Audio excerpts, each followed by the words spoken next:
I'm Karen McMahon with Pig Health Today, and I'm visiting with Paul Yeske, a veterinarian at Swine Vet Center in St. Peter, Minnesota. And Paul, just wanted to visit a little bit about batch farrowing. It sounds like something that's redone or remade from the past. Yeah, absolutely. I think because I have enough gray hair, everybody's asking me a little bit about batch farrowing. I started my career. Many of the herds were in the process of using batch farrowing at that time, and today we are seeing herds going back to that. And if we look at batch farrowing, why do people want to go there? The biggest reason is for the wean to finish performance, and it gives a smaller farm the ability to use larger grow finish sites, and it allows some of these smaller farms to act like a bigger farm and be able to run a site all in, all out by site and be a reasonably sized site. And so that's the reason that people have gone back to batch farrowing. For the people on the farrowing side, batch farrowing isn't necessarily friendly.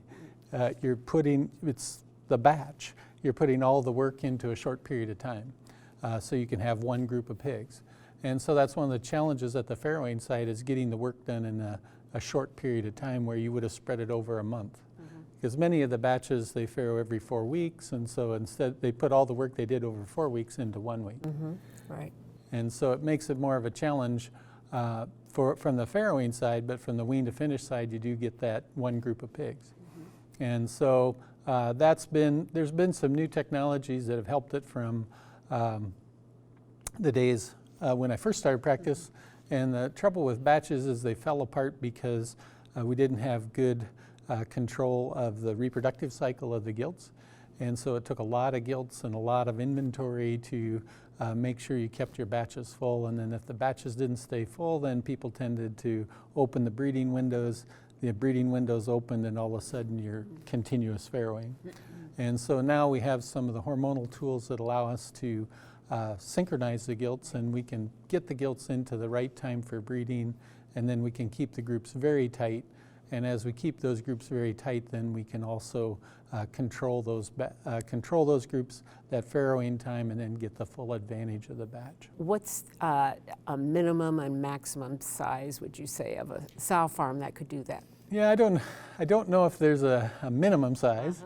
I don't know if there's really a maximum size, to be honest with you. I think I'll give the economist answer, and it depends. And so, but I think it depends upon more what you're going to be filling downstream. It's more about what the sites you have to put pigs out in the wean to finish phase. We have a lot of farms, a lot of the farms that are under 2,500 farm sows tend to see this as an advantage because they can get those larger batches and use those larger finishing sites. So I would say many under 1,000 sows have transitioned.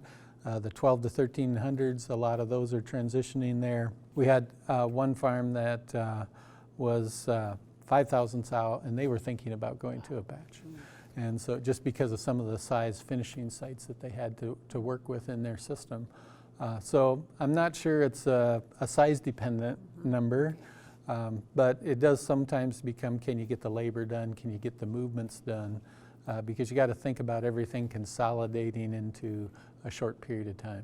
How about the health benefit? Yeah, the health benefit is the same as it was in the past, is you get the chance to break the disease cycles. And versus the weekly flow, or what we'd say the more continuous farrowing, you get the opportunity to have the farrowing house completely empty.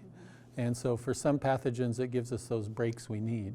And that's the opportunity, and you're not producing pigs every week, and so some of these disease cycles break down faster. And so it helps to improve the health status, particularly, like I say, of the wean to finish pig, but it also helps the sow farm too, in that you're breaking some disease cycles that a weekly farrowing farm doesn't have the opportunity. They never have a totally empty farrowing house at one time.